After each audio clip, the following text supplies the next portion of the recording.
Julian Anggraini, Dela Francisca, Sri Angela, Sesti, Julia, Dea. Masih ingat pelajaran kemarin? Minggu yang lalu kita membahas tentang apa?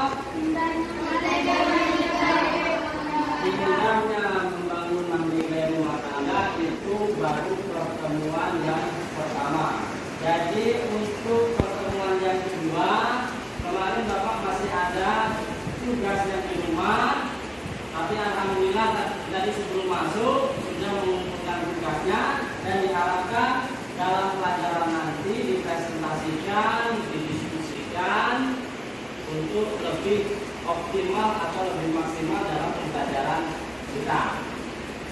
Jadi sedikit mengingat pelajaran yang kemarin, membangun rumah tangga itu tidak semudah membalikan telapak tangan. Tetapi pelajaran ini untuk pelajaran kita ketika menikah. Bapak yakin di kelas ini belum ada yang menikah, tetapi ada berkeinginan untuk menikah. Artinya ketika kita sudah memang terjun dalam kehidupan masyarakat, ilmu inilah yang diimplementasikan ke dalam kehidupan rumah tangga kita. Nah, artinya belajar dengan serius, kita amati ilmunya, kita manfaatnya 5 tahun yang akan datang. Pasti semuanya akan mengalami. Oke, itu ya. Tugas kelompok pertama.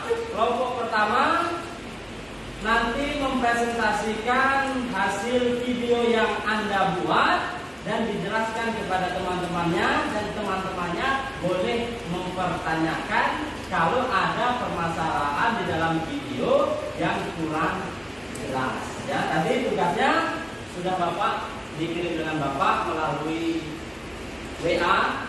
Ya, alhamdulillah sudah Bapak masukkan ke dalam laptop, kita tayang dan diperhatikan. Kalau tidak ada jelas bisa ditanyakan. Ini tugas hasil teman-teman kita yang melakukan simulasi pernikahan.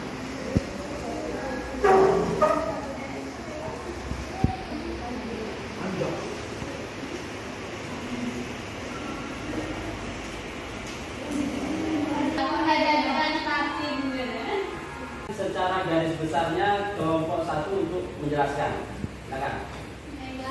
Assalamualaikum warahmatullahi wabarakatuh. Waalaikumsalam warahmatullahi wabarakatuh.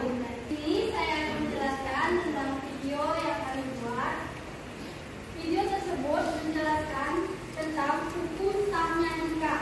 Di dalam pernikahan terdapat beberapa hukum dalam pernikahan supaya pernikahan itu dikatakan sah.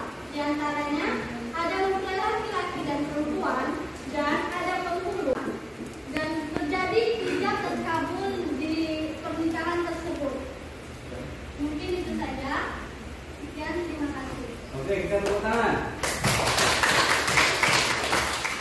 Nah, jadi sudah dijelaskan oleh kelompok 1.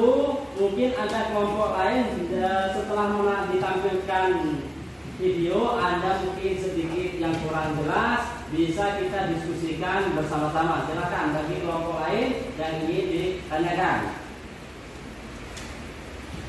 Ya. Assalamualaikum warahmatullahi wabarakatuh. Waalaikumsalam warahmatullahi wabarakatuh.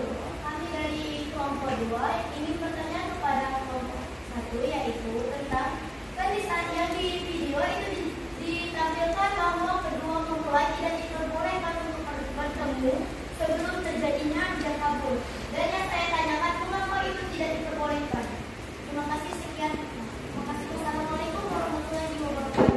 Waalaikumsalam. Langsung jawab. Terima kasih atas pertanyaannya. Sebelumnya, dalam Islam, sebelum pernikahan, lelaki dan perempuan dikatakan muslim. Jadi, untuk menghindari hal yang tidak ingin terjadi, jadi perempuan dan laki-lakinya sebaiknya dipisahkan terlebih dahulu. Dan banyak adat yang menjelaskan sebaiknya perempuan dan laki-laki dipisahkan tempatnya supaya lebih mengena. Lebih dahsyat. Terima kasih. Ada tambahan lagi kelompok lain, silakan. Cukup?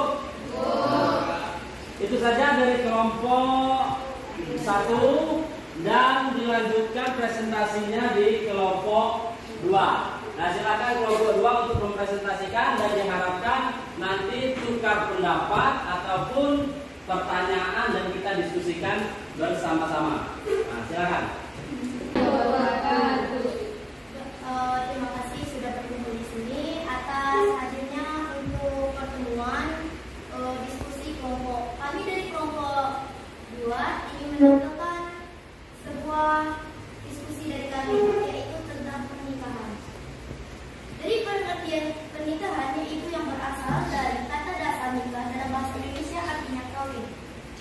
Nikah berarti berkumpul atau bersatu, sedangkan menurut terminologis adalah akad yang mengharapkan pergaulan antara laki-laki dan perempuan yang bukan muhrim sehingga menimbulkan hak dan kewajiban di antara keduanya. Menurut Undang-Undang Perkawinan Nomor 1 Tahun 1974, perkawinan adalah ikatan lahir batin antara seorang pria dan wanita sebagai suami istri dengan tujuan membentuk keluarga yang bahagia dan kekal berdasarkan ketuhanan yang Maha Esa. Setiap manusia yang sudah dewasa serta sehat jasmani dan rohaninya pasti membutuhkan teman hidup yang berlawan dan jenis kelaminnya. Assalamualaikum warahmatullahi wabarakatuh. Waalaikumsalam warahmatullahi wabarakatuh. Saya akan menjawab pertanyaan dari kelompok 2. Perceraian tidak memandang keadaan ekonomi seseorang, yaitu aktris, aktor, masyarakat umum, ustadz, atau siapapun. Faktor yang melatar belakangi perceraian diantaranya hubungan kekerasan yang terjadi dalam rumah tangga. Bisa juga karena orang ketiga atau kecemburuan terhadap pasangan, terutama aktris dan aktor yang pekerjaan sehari-harinya melibatkan banyak orang. Terima kasih. Assalamualaikum warahmatullahi wabarakatuh.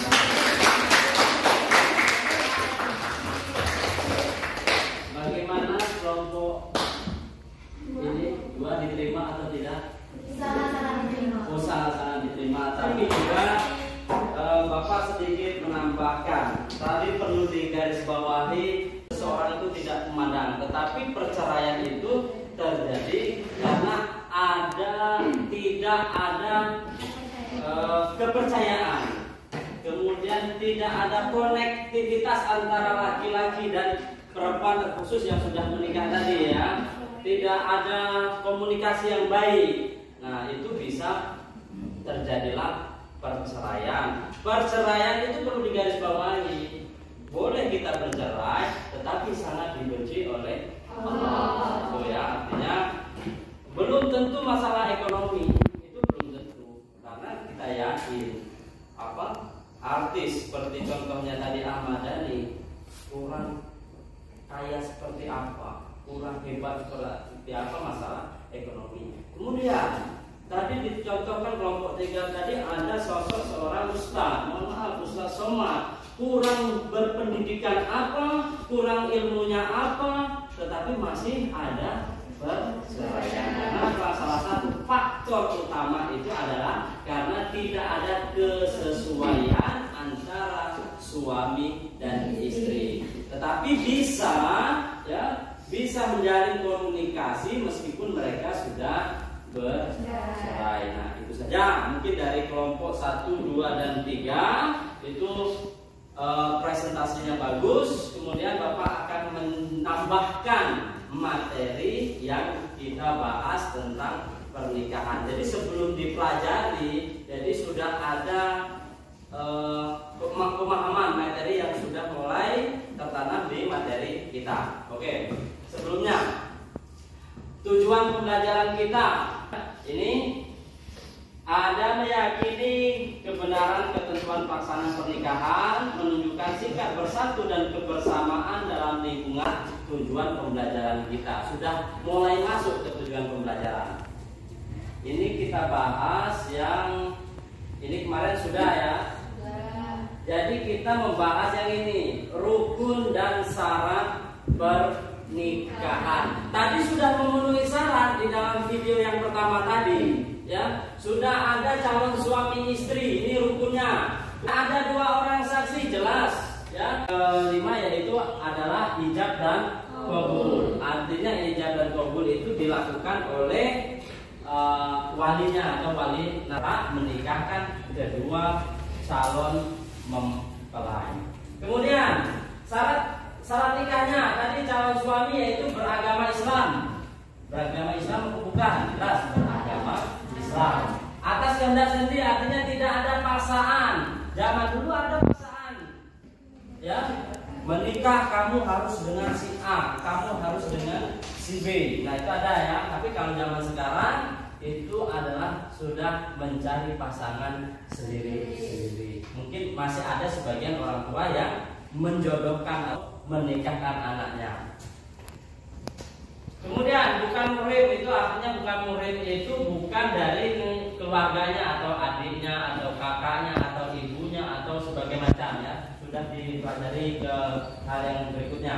Beragama Islam tidak terpaksa bukan muhrim, inilah yang menjadi syarat nikahnya. Nah, itu dari sekumpulan materi itu yang disampaikan oleh Bapak. Mungkin ada yang kurang jelas, bisa ditanyakan sebelum kita mengakhiri materi kita. Mungkin ada yang kurang jelas, cukup atau ada yang tidak jelas? Cukup. Jadi kita simpulkan bahwa materi kita yang pertama itu kita tadi membahas atau mengevaluasi tentang penayangan video dari kelompok 1. Yang kedua tadi bab yang tentunya ahlinya tentang pernikahan, yang kelompok 2. Yang kelompok 3 ini adalah menganalisis, yaitu sebuah kasus kemudian muncul pertanyaan. Nah, itu saja. Kalau tidak ada pertanyaan, kita akhiri dengan mengucapkan lafaz hamdalah. Alhamdulillah.